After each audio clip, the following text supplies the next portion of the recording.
Alors, 10 ans plus tard, on se pose encore des questions sur le Musée canadien pour les droits de la personne. Comment une architecture au départ controversée devient-elle un symbole de la ville de Winnipeg? Comment a-t-il changé le paysage de cette ville? Comment a-t-il marqué son identité esthétique? Mario de Titio est allé chercher les réponses. Regardez.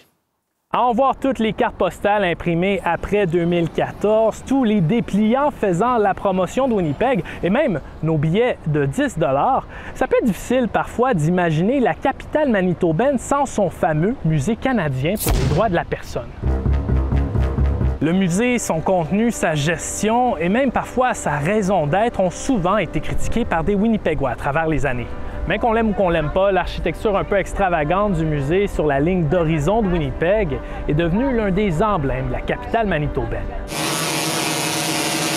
Le musée a vraiment changé le landscape de Winnipeg. Parfois en tant que photographe officiel pour le musée ou à la pige pour des entreprises privées, le Winnipegois Dan Harper est sûrement l'un de ceux qui a le plus photographié le musée à travers son histoire. Avant que le musée est installé, c'était un peu le même point de vue que j'aimais le plus de Winnipeg. C'était le pôle provençal avec la ville en arrière, mais le musée a amélioré la vue comme 10 000 fois. C'est vraiment un bâtiment spécial, c'est vraiment un bâtiment unique. Antoine Predock. Le design de l'architecte américain Antoine Predock a été choisi en 2005 parmi les soumissions d'une soixantaine de firmes partout à travers le monde.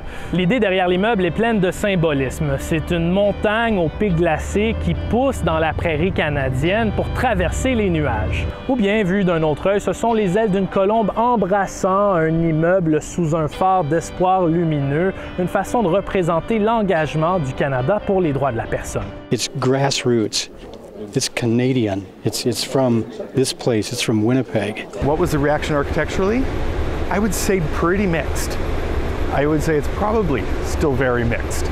But it does make a statement. It has a presence. It really puts Winnipeg somewhere. La firme de l'architecte paysager Bob Summers a été impliquée dès le début du projet dans le concours d'architecture, mais aussi dans le développement de tout ce qui entoure le musée à la fourche. Pour lui, même si son architecture continue de diviser la communauté architecturale, le musée réussit à faire ce qu'un musée centré sur un principe aussi large que les droits de la personne se devrait de faire. It's not that it's right or wrong.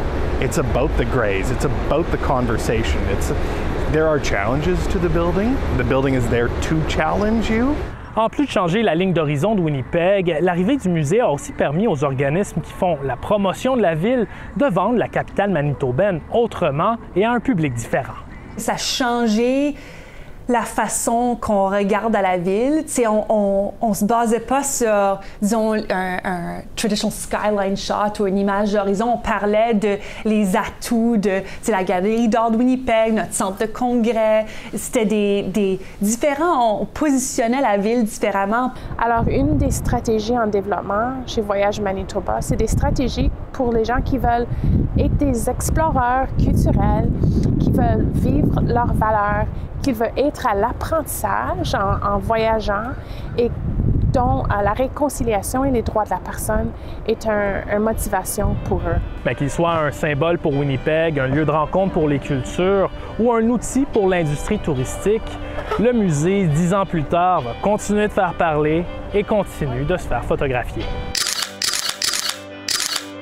Il n'y a aucun côté qui est droite. Et ça fait juste super intéressant comme architecture. Pour les photos stock que je prends, je pense que le musée est dedans 80% de mes photos.